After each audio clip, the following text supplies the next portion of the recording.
Welcome, innovators, business owners, entrepreneurs, technology experts, academia, government R&D communities, and members of the North Carolina innovation ecosystem. This is Defense Technology Talks, hosted by the North Carolina Defense Technology Transition Office, or NCMBC. This podcast will showcase various technologies with local and national experts who aim to solve complex national security problems. In the coming weeks, we will highlight North Carolinians with the potential to, or those that have positively contributed to enhancing the capabilities of our warfighters, law enforcement, and first responders. We will also feature government leaders in research and development who have helped shape the future in this domain. These podcasts are just one of the many free services provided by the North Carolina government to assist the North Carolina innovation ecosystem to thrive and provide solutions to our nation.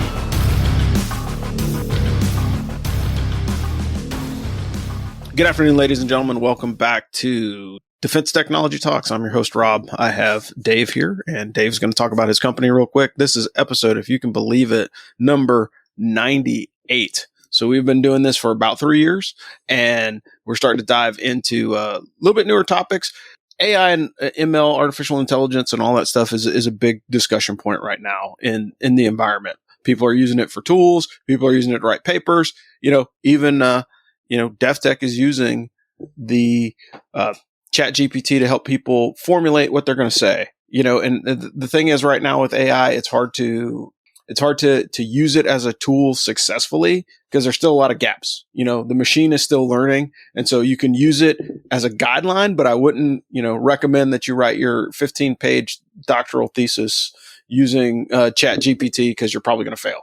Just because it's not going to be able to speak in the tone of the author. And I think that's one of the things that a lot of people miss out on. And so we're still in the place where human interaction is important. And speaking of human interaction, we've got Dave here. And so I will pause there, give us a quick little bit about your background and talk about your company, and then we'll continue from there. Thanks. Sure. Rob, thank you so much for inviting me in today. Really appreciate, the exposure through your podcast. I know it gets out to a lot of folks, especially, the people that are sort of commuting in or commuting, out of the office along the way. And also just want to give a shout out to the DEFTECH organization down there in North Carolina. They've been phenomenal in kind of helping to get the word out about 9High and what we're trying to do as far as attacking the Valley of Death and getting more technologies faster, cheaper to the warfighter. And that's really what 9High is all about. It is a dual purpose technology, and we'll talk more about that as we go forward. But yeah, my background is I've been developing technologies and products in a wide variety of industries. My career was, start off with mechanical engineering, MBA, all the good business and engineering combinations along the way. And in my career was, I was forced to learn how different industries develop technologies and products along the way, because it seemed like as I was going through in the 90s, particularly, I would switch to a new company, and then all of a sudden we'd realize that, they're shipping their product line off to Mexico or off to China or off to some other country. And that's just been the trend for the last 20 years. So every time I would join a company and start doing some good things, all of a sudden they'd say, well, this product line you just developed, we're going to ship it away. I literally went from, I started off in aerospace and defense and composites, and I went to automotive electronics. I went to automotive fuel systems. I went to raw materials. I did some electronics executive level consulting, and the last big gig that I had where I really took 9High and kind of, proved it out and showed how well it would work was when I ran the largest privately owned test lab in the country for the DoD. So we did a lot of really good work there. It was sort of almost like call it the underwriter laboratory for the DoD, where we would help in earlier stages of development and then also qualification to show that technologies either were or were not meeting requirements that the DoD had. So that's kind of my background. Been seen a lot, done a lot, and got a lot of high volume exposure, at all different types of very engineered systems for the DoD. Yeah, I think that's important to understand. Like, one of the things that we have lost competency on in the United States is manufacturing of all sorts, whether it be trying to get that back, whether it be from chipsets to vehicles, and part of that is it's cost. It's cheaper to do it elsewhere, but the other piece of it is the ability to get it fast and cheap, right? And we always talk about good, fast, and cheap, and that's a supply chain discussion that we can always dive into. And one of the things is, how do I narrow that gap to get a quality product in the quickest amount of time possible so I can deliver the full package, particularly like when you start talking about all the automotive, as you mentioned, automotive manufacturing. Like there were cars rolling out in 2020 through 2021 that weren't complete. They were missing chipsets. They were missing, pieces to make these autonomous or not autonomous or semi-autonomous capabilities in those vehicles more reliable. And you had to go back to the dealership 6 or 8 months later because the chips were so far behind. And so one of the things that we understand is, import, export of technology is very, very important. But, having confidence in the system to be able to develop those technologies at home and then bring them into the commercial space or into the Department of Defense faster with reliability. And I think reliability is the main thing, because like I can buy 1,000 chips that, from anywhere in the world internationally. And if, 900 of them are reliable, then that's a pretty good line, whereas in the United States, I may not be able to buy 1,000, I can buy 500. But if I have a 90% reliability rate, that's still good, but I still have a delta of, 500 plus chips that I need. And so that's just part of understanding that problem set, which is very, very interesting. So you talked about 9-high. What about, you mentioned your dual purpose, but what specific DoD problem are you targeting with your application? Because, there's a myriad of different ways that you can get into connectivity with the Department of Defense. And a lot of it is very, very difficult to navigate that space. And you mentioned the Valley of Death, and everybody, at least our audience is smart enough on it to understand that like there's a huge chasm between requirement and actual sale with the Department of Defense. So Are you guys in that space to narrow the gap? Are you efficiency experts? What is the sweet spot, or what makes your technology different from the average person that can help someone cross over? Right. So some things that I recognize, like over the literally 30 years that I've been developing technologies and then started working closer with higher levels of the Secretary, of the Defense Department, was that, there was a need to get better collaboration among people and to be able to make better decisions really all throughout the development process. So 9-high, we're not providing services. We're not providing specific expertise, ourselves. We're providing a software platform that helps to analyze current state of a technology. And it could be, lower technology TRL 3 or 4, or it could be, a TRL 9 where you're just trying to do a capacity expansion of it. But you still have components of the Valley of Death, regardless of where you are. Granted that when you're at lower TRLs, technology readiness levels, there's more risk, right? There's more things you got to do. And there's, it's a higher risk, higher reward potentially, because there's a lot more that has to happen before you can get it to the warfighter. But what 9-high is a software platform. Think of it as a project management platform, but a smart one, right? So typically people think of project management as, you're managing resources and you're managing timelines to try and meet an end goal objective, right? Instead, think of 9-high as a new type of project platform. By the way, it's very novel. And we've got all sorts of AI built into it and human collaboration. But what we're doing is we're targeting risks and success, right? We're trying to drive success higher. That Valley of Death that people are familiar with claims 80 to 90% of new technology development efforts, and that's horrible. That's, even in baseball where 500 is or 300 is a phenomenal, batting average, only winning 10% of the time, and you see that whether it's in the government or even in commercial industry, you have venture capital folks, you have private investments that go into things that have nothing to do with the DoD, and they'll have to invest into 40 different projects to get one or two that pan out, right? So that failure rate is something that was always painful to me. And then when I ran that large laboratory where I'm seeing, technologies that have to get to the warfighter, we were trying to defeat IEDs, right? Back in when we were in Afghanistan and Iraq. And, we need to get these technologies to the warfighter just for survivability and up armoring and new weapon systems and, better guidance systems for missiles and all sorts of things. These technologies have to get to the warfighter, but, it's a crying shame to see you're running a laboratory and you're qualifying and you're just seeing people fail for common reasons over and over again. And so that's what we're trying to do is we're building a system. We've built the system. It's actually out. We put it out in the market 3 weeks ago, and we're going to be launching it to the commercial cloud. We're going to be launching it to the government cloud in the next 10 months. But it's out there now that people can use, and you'll see how we're restructuring, we're giving good structure to people so they understand the whole picture and they're understanding those things that could potentially derail their technologies.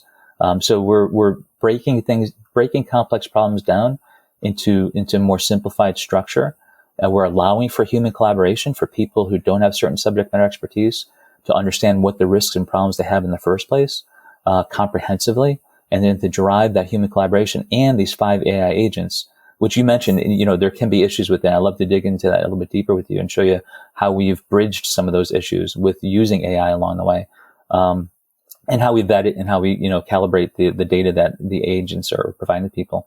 But it's that decision guidance. It's making people aware of the things that they need to know in order to drive success. And that hasn't happened before. And the patent office came back and said, literally, like, our 2-tier mathematical power set that this is based on is completely novel. There is no prior art for what we're doing right now, which is a beautiful thing. It's impressive. Pretty cool. Yeah. And you made some great points. So I'm trying to touch on some of them because the first part, sure. The first part of it is like data, right?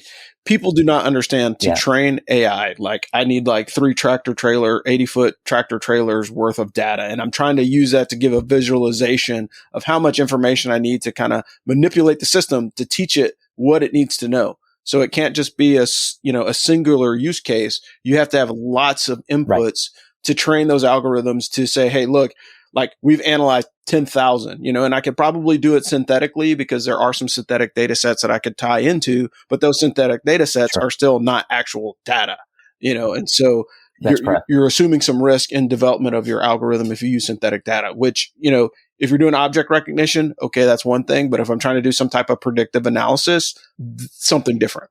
And one of the things that you will see is, everybody wants, we'll just sprinkle some AI on it. Everybody thinks that, like, hey, if I just use AI as a buzzword, it's just like in the Army or in uniform, you hear this all the time. Like, if we just add a little, fill in the blank, whatever the buzzword of the day is for the military, that's what we'll add to the mission set. Like, hey, like, we're going to add this to it, whatever. You're exactly correct. And so, right. Go ahead. So No, but what I was going to say is, because people look at it as an afterthought rather than as part of the process, then it makes it incredibly difficult to integrate that in later, right? Exactly right. And that's why, in what we did and what I recommend anytime that people are trying to integrate AI into some process they have or try and make things better, you first have to have a good, stable process in the first place. So, for example, like when we were funded from AFWorks Phase 1 and Phase 2 SBIRs. And our Phase 2 was a proof of concept where we overlaid 9High on top of is the GEMTIP organization, Joint Enhanced Munition Technology Program.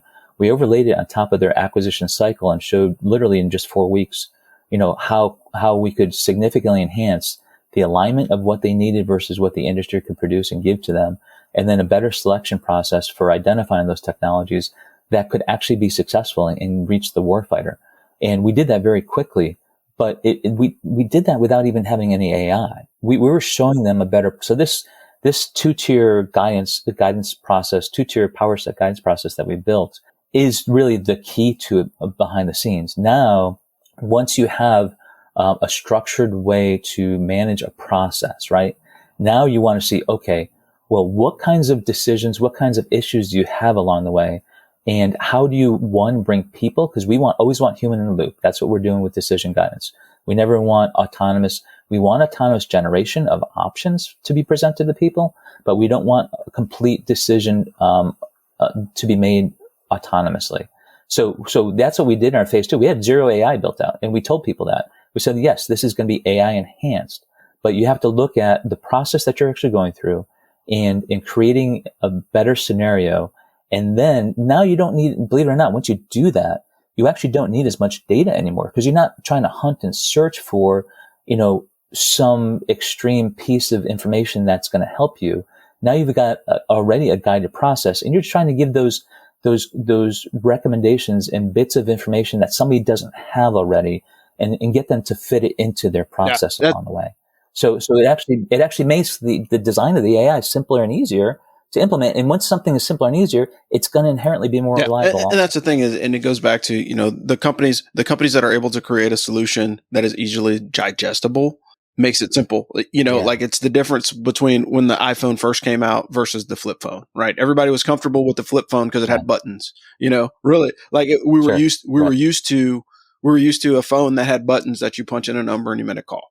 And then as we evolve now, I don't think like there's rarely, if ever, do people have home phones at all, and so there's a difference because of the evolution of the technology, but ease of use is one of the biggest things that makes a technology adaptable or adoptable, over time. Is like people will take something that makes their life easier. If you build a better mousetrap, the whole world will want to buy it, right? It's just building it where it's easily used. Oh, I don't want to have to touch, I don't want to have to put bait in it, or I don't want to have to touch the mouse after it dies. So there's some other nuances. So ease of use is one of the biggest critical pieces of that. One of the other part is you mentioned project management. And I know that, if you look at the PMP manual, they're going from the deliberate project management pipeline to an agile pipeline. So does it matter which pipeline that the company is using that uses your technology? Does it matter if they're doing deliberate or agile, or does it matter not based off of the power of the system? No, so we're agnostic to that. That's what's nice about what we're doing is, when we say there's decision guidance needed, you can use any basic type of project that you want, but what you're going to do is you're going to bring it into our format. Because again, what we're looking at, again, this is what this 2-tier power set is all about. We look at the technology, the team and stakeholders, and the application you're taking it to, right? And then we ask very fundamental questions about what are the risks that you're going to encounter based on your technology readiness level, based on where you are and what you want to get to. Now, you can take that and you can, even though we have a project format of how we guide people with that, you can integrate that with any kind of project or any kind of technology that you're trying to develop along the way. So we're agnostic to that part of it. We try to be, we set this up to be a very flexible. It's interesting because we want to be flexible because you want to be able to be easily adaptable to different organizations and how they structure things. But at the same time, when it comes down to the fundamental imperatives, that's where you have to be kind of strict, right? Because you can't let people blow past significant risks. You can't. That's where you need to start having the AI even override people's recommendations, saying you guys haven't addressed these risks yet, and we need to have that reinforcement of how important some things are honestly, that happens a lot. Especially, I'm an engineer, right? And there's a lot of engineers who might be listening to this also. And we're biased. We always look at the technology. Meanwhile, if you look at the failure reasons, if you go through like FMEA, failure mode effects, about why, development programs derail, the technology itself is usually only about a third of the problems that actually are causes for derailing and ending a very important development program.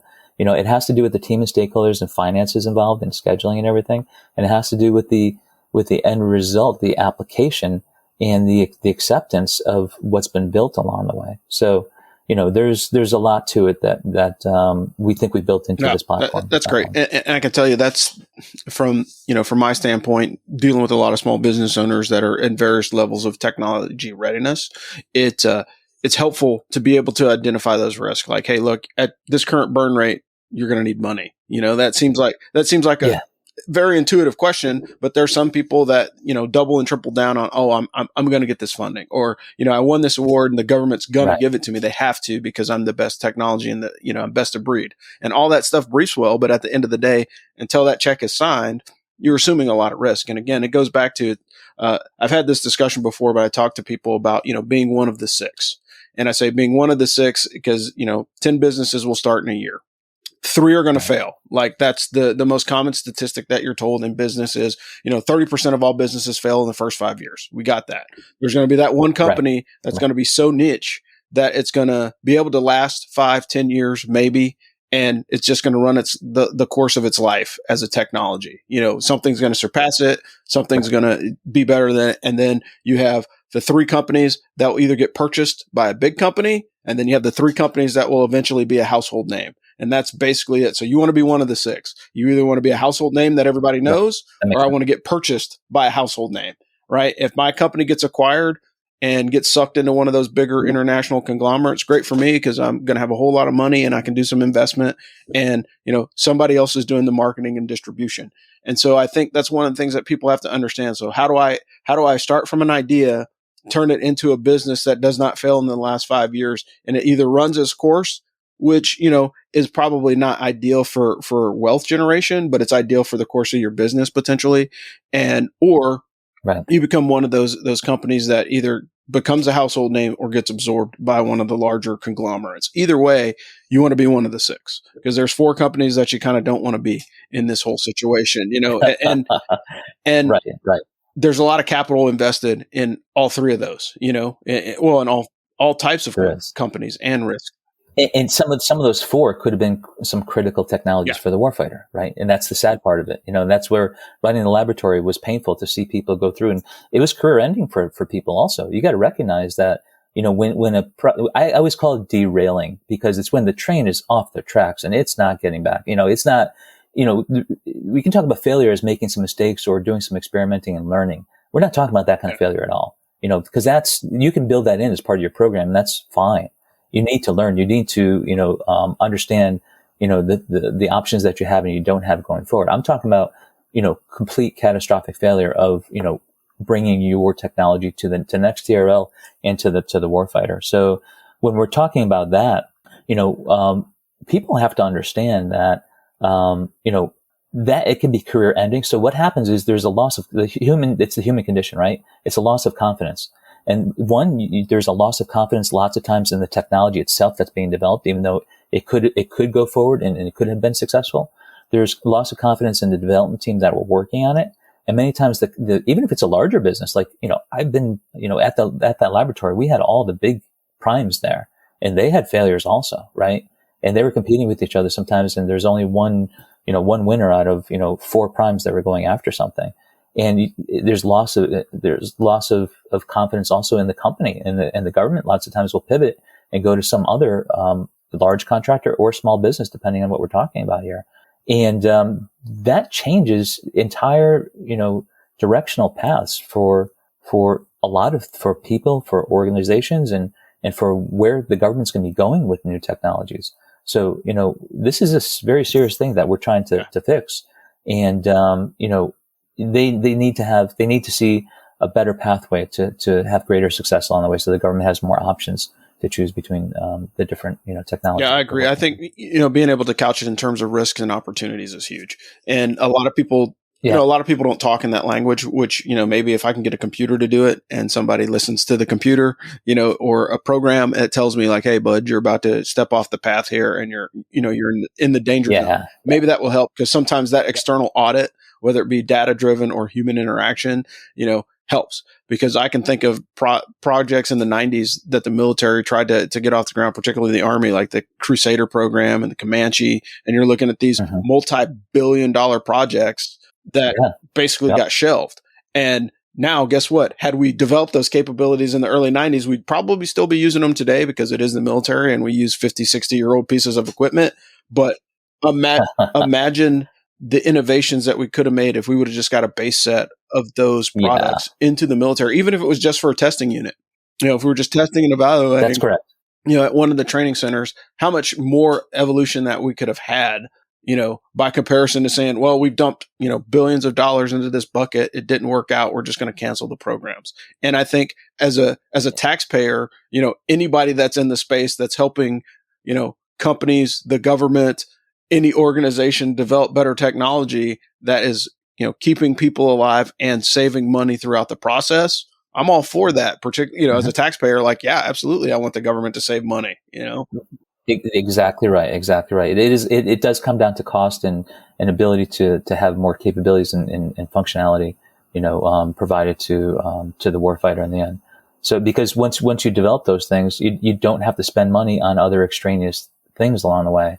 You can be developing more of a core technology that might be fundamentally more important, to the DoD.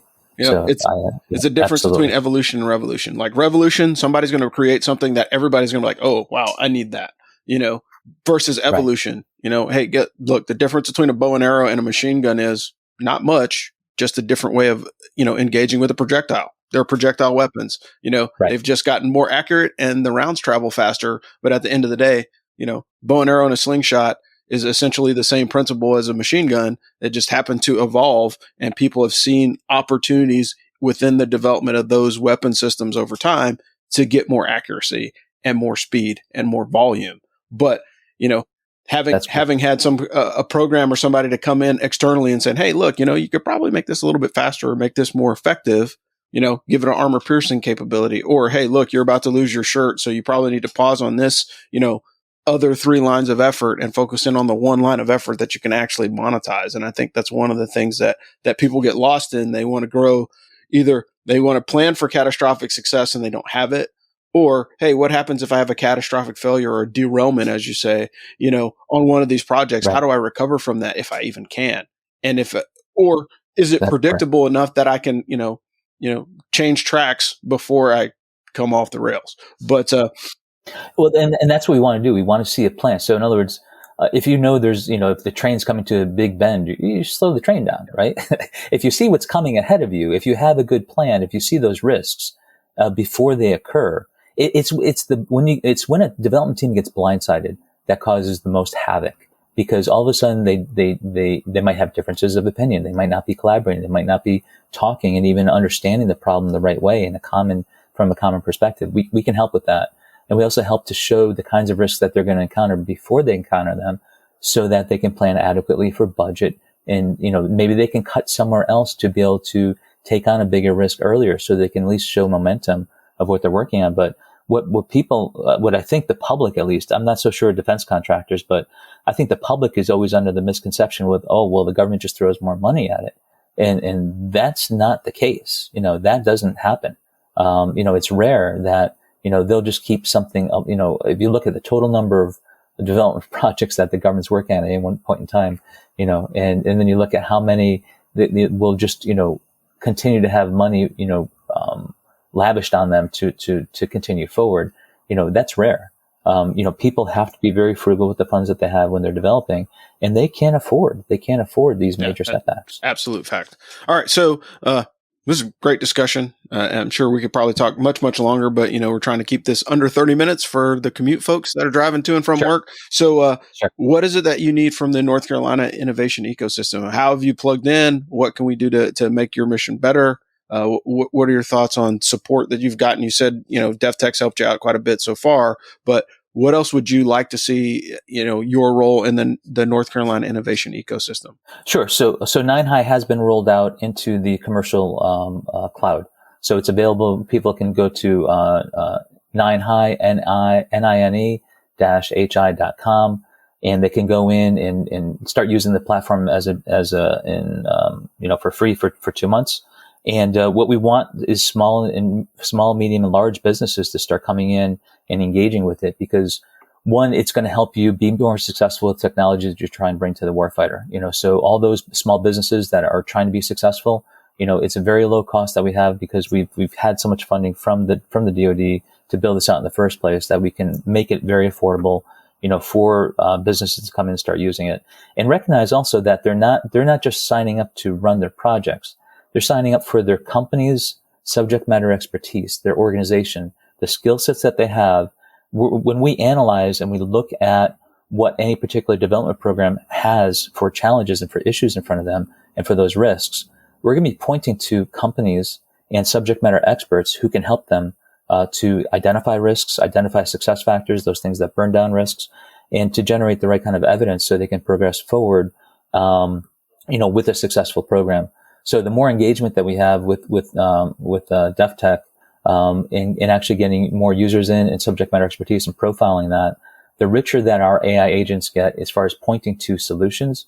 And really we're pointing more to other subject matter experts than we are anything else at this point, because the more that we collaborate and bring people together within the U.S. industrial base, the stronger this gets and the better the platform gets at being able to make, very successful recommendations and to get people through the valley of death. So that engagement is number one priority. Would love to talk to and help onboard any company, small, medium, or large, that wants to be more successful. Maybe they're taking some significant risks, or they have some significant funding involved that they really need to be successful with for the future of their company. Those are the people who need to be involved, and we're very happy to help them. This is a proven system that I've used for well over 15 years, that now we've been funded with some significant money from the Secretary of Defense to build it out and give it to people so they can drive more technology. That's awesome. So last question that I have is, you mentioned it before, but where can we find your stuff or more information about your company? Are there any other projects that you guys are working on? Yeah, sure. So the best way is to go onto 9hi.com. It's NINE hyphen HE. HI.com. So it's 9hi.com. And you can also check us out on LinkedIn, where we post a lot of information up there. Also, we're engaging with a lot of different folks. If there's government folks that are listening right now, we have all different contracts that have been established, but we do need sponsors. We need people who need this to be rolled out within their specific area of the government. And we'd love to talk to you about how we get government organizations engaged, for that GovCloud launch that we have coming up in the next 10 months. That's great. Thank you. And again, being on the government network is a huge deal. Having access to all that information is very, very important. So If you are a small business owner, medium business owner, or heck, if you're one of the big businesses that are trolling us and trying to hear what we're doing here in North Carolina, we appreciate that you're here. But the other part of it is reach out to Dave and 9hi and see if there's a way that he can help you get closer to your goals. And again, one of the things that a lot of people fail to realize, there's enough business for everyone. So you can't hoard it all for yourself and be successful. Some people think that you can, but partnerships, B2B collaborations, and sometimes paying for a service, depending upon what that service is, all of those could be beneficial in advancing your company. And if you are a small business owner or even a medium business owner that has had difficulty crossing the valley of death and getting into the Department of Defense, here's another tool that you could potentially use to help you win and advance your technology. So without further ado, for Dave from 9hi, I'm Rob from the North Carolina Defense Technology Transition Office, or DEFTECH. And this has been episode number 98 of Defense Technology Talks, and we will speak to you guys next time. Thanks. Thanks for listening to this week's episode of Defense Technology Talks, hosted by the North Carolina Defense Technology Transition Office, or DEFTECH. The views expressed in this broadcast are solely those of the individual contributors. As indicated, DEFTECH does not take responsibility for those statements or opinions and accepts no responsibility or liability for any inaccuracy or omissions reported during this program. The content and interviews are fair use for instructional purposes and to build awareness for the North Carolina innovation ecosystem. The full version of this presentation has been uploaded to our Mobilize platform. Mobilize is just another free service provided to you to access more national security and business collaboration opportunities. You can sign up for more information at deftech.nc.gov. Join us soon for the next podcast coming to a platform near you. DEFTECH is a subsidiary of the North Carolina Military Business Center and receives its support from Fayetteville Technical Community College.